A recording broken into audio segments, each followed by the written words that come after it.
stopped beside a highway and I want to explore a lake not far from Whistler.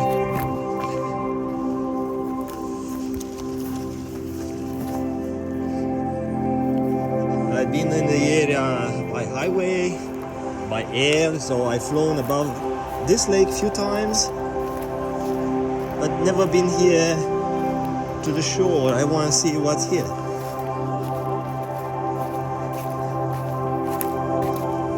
Because I love to experience life at different point of view, different angles.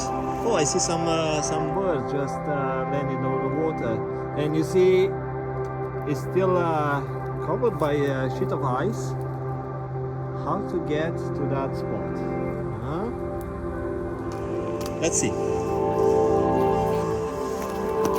It seems that I'm not the only one who got here.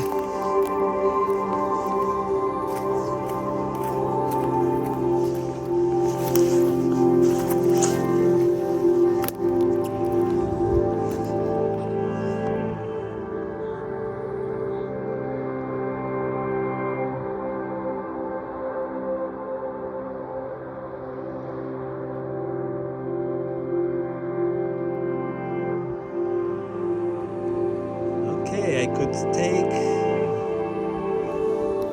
the hard one, the hard route. See the stumps in the water. Used to be a forest here, I guess. So I could take this one.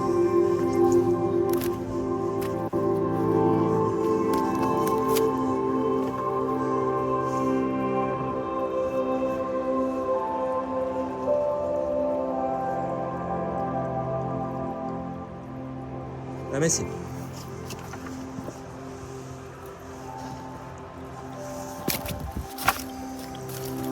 I don't have the right type of boots for this type of hike.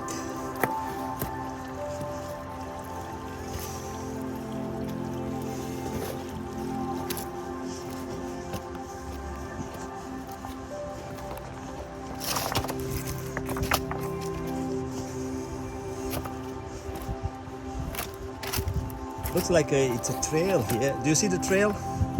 Probably not. But I see the trail.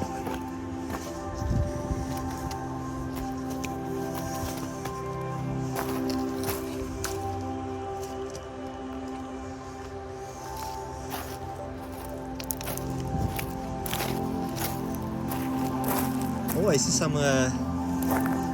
colors on the rocks.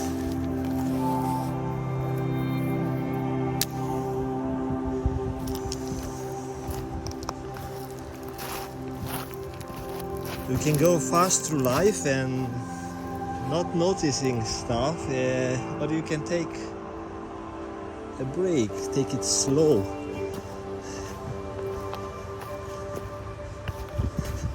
It depends what type of information you want to process, what gives you certain emotions. Our decisions are based on the emotions we are seeking. Sometimes we make decisions without thinking in advance. Sometimes we make decisions according to others' needs. And not always we anticipate the emotions. But when I choose an adventure, generally I expect a good outcome. And the variety, a bit of the unexpected,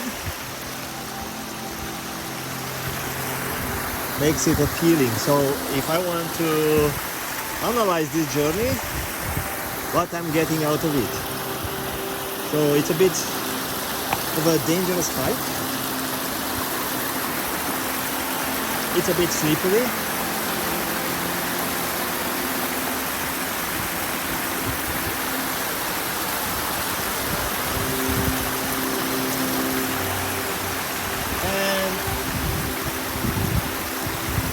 I may break stuff, like the iPad I'm using to record this one now.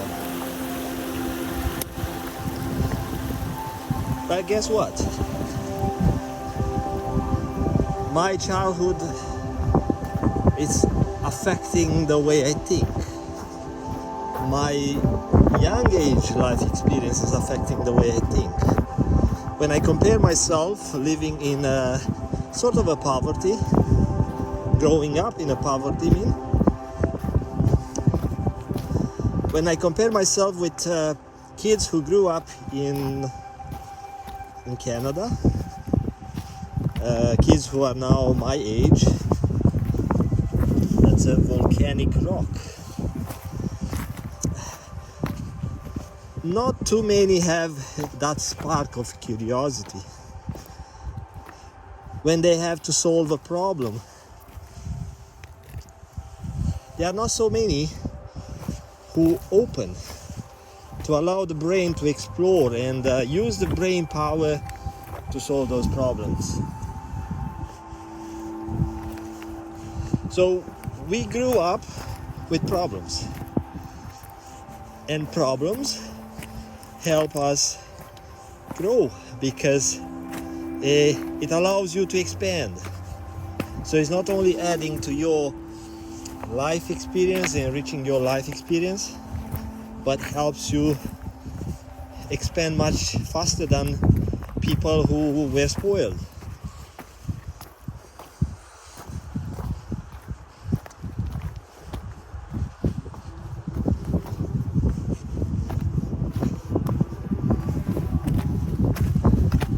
Someone had some good time here. Otherwise, people would not waste their energy, muscle energy, to build this structure here, carry some rocks for no reason. So they got something out of it, even a picture of themselves with their little construction, or maybe the landscapes. Maybe they were taking some nice shots and were bragging about to their friends. This is a cool place to be. Depends. Some people may say, "Oh yeah, nothing. I've seen better places, more colors." But it depends. You can set some standards and set some expectations.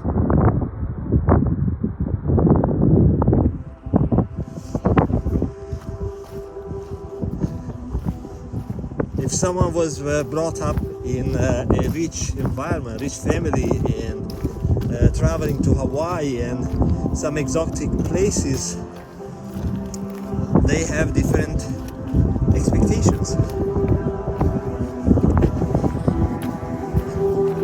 But this is my life journey. I'm cool not to be rich, not have money. I feel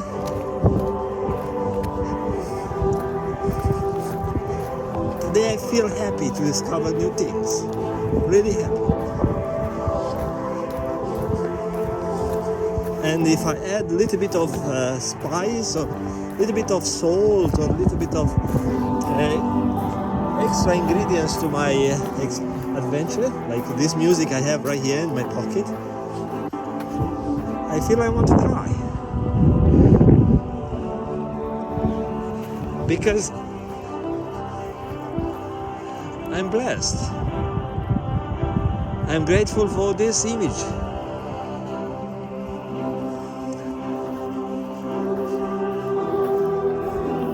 That's one of the tricks, is to recognize each little thing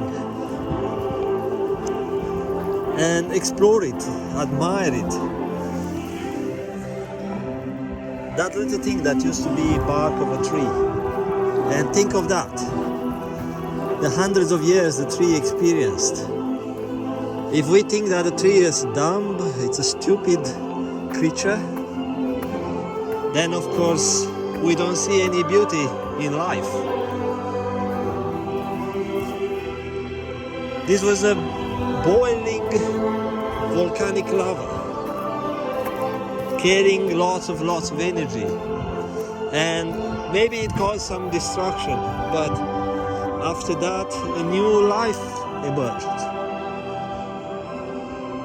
And that tree, it's a new home for thousands of insects.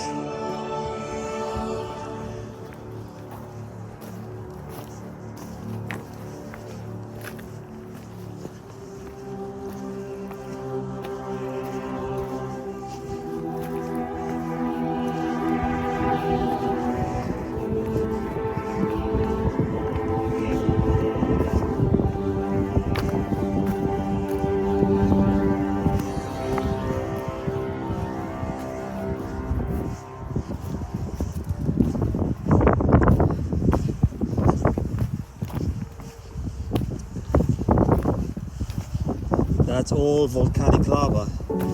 See the bubbles that used to be air trapped into the lava.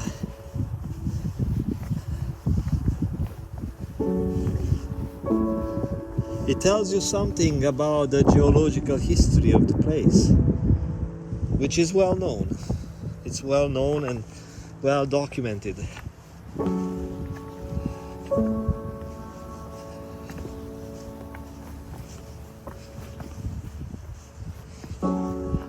Now the ice sheet starts here and it's moving because here is very thin. Let's go check it out.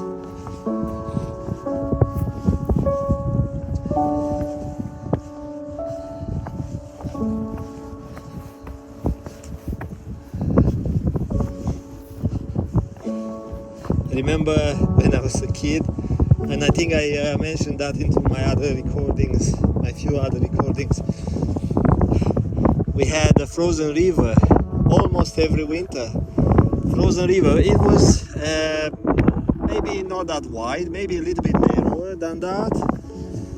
And in the spring, maybe before March, the workers were cutting big blocks of ice, and the ice was piled up into a kind of a big pile, like maybe 10 meter tall, and covered with wood chips and wood fiber and all that stuff to prevent that ice to melt in the summer. And it was used the whole summer to help the ice cream guy make ice cream, because that was the way they were making ice cream. There was no like a huge fridges or something like that. There was like a big container into another larger container surrounded by ice, and it was a mixing device, kind of a motor, and the guy was making very good vanilla ice.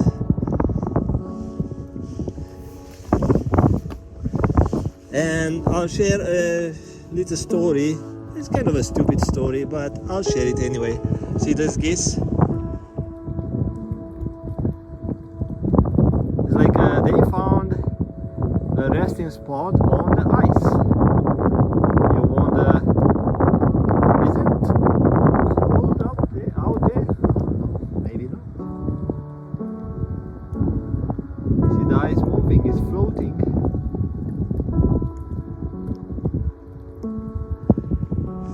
So I would have adventured a little bit farther, but for me it's no point, because I see it doesn't take me too far. The terrain is very steep. It's like a 60-degree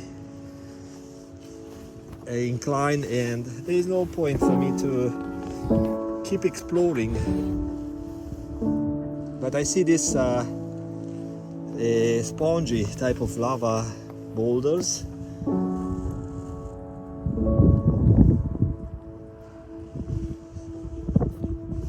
So this guy, the ice cream guy, used to get drunk very often.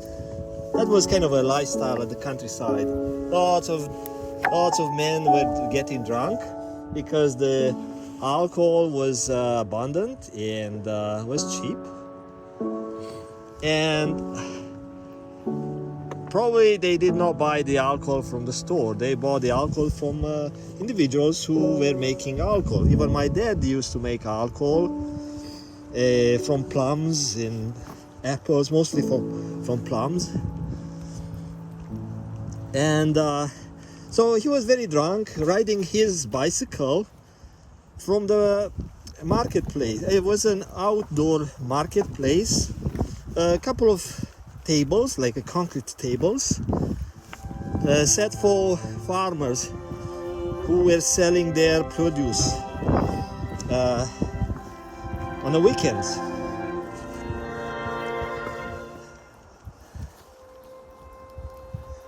And this guy was selling his ice cream at one of those concrete tables, one of the last one. So there were not too many, but it was a small marketplace next to the road. So people were driving through town, or just locals were buying stuff from the farmers and ice cream, especially in the summertime, because that guy was making ice cream in the summertime.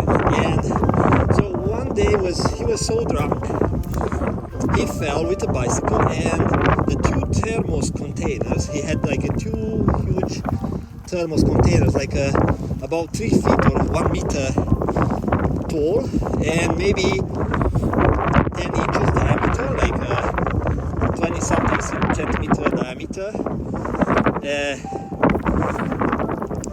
So he broke, I don't know, maybe one only. And so he managed to get back at his ice cream shop, and he discarded the ice cream that was mixed with glass, discarded beside the shop. And that was our kind of a playing area. So we were roaming around the buildings and his shop and other buildings and playing. That was our childhood playground. And one kid found ice cream, and he set the alarm. So he went to other kids, let's go, ice cream, free ice cream. And of course I heard the news, and I thought, ice cream. So I went home, I brought a fork, I think it was a fork or maybe a little spoon, and we were a bunch of kids at a pile of ice cream that was mixed with pieces of glass. This reflective glass, it's a kind of a mirror that they use in thermos containers, because that's the idea. You have a thermos container, like a big one, which has another container built in, which is made out of reflective glass. And we were careful because we saw like a big pieces of glass, and we were careful making sure we don't take ice cream with glass. So I ate a bunch of ice cream and never had a trouble. Of course, my mom learned about my little stupid adventure, and she was not pleased. But that was it was a cool adventure for me as a child, you know, doing stupid stuff, silly stuff, adventures, getting in trouble all the times, doing, you know, child type of activities. There was no internet to take my mind away and make me learn different type of fun, like watching other people movies, or silly games, or I don't know, ways of spending time. So that was the way I grew up. I did a couple of stupid things that I'm not ashamed of. I'm not. If someone wants to ask me before I die, okay, you've done this. Are you ashamed of it? No, I'm not. It's the way I was. I don't know. I built a database of memories, experiences, friends, connections, and those built who I am today. Without those as a background, a database of experiences, I would be a different person. So that was the journey that shaped my reality today.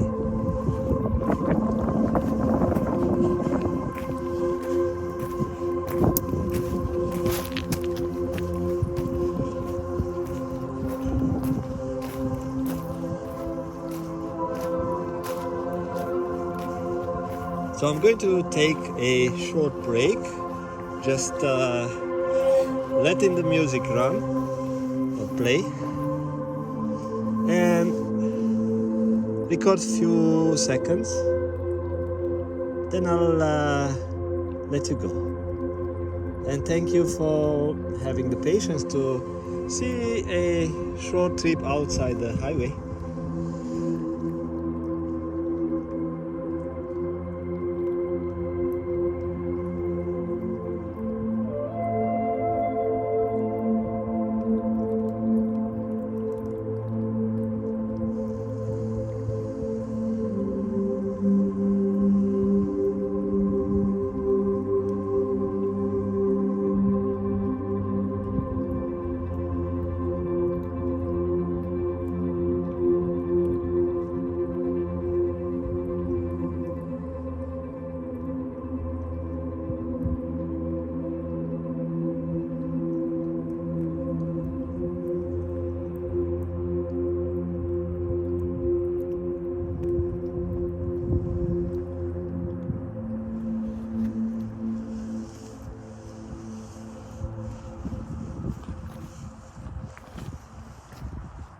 See you later.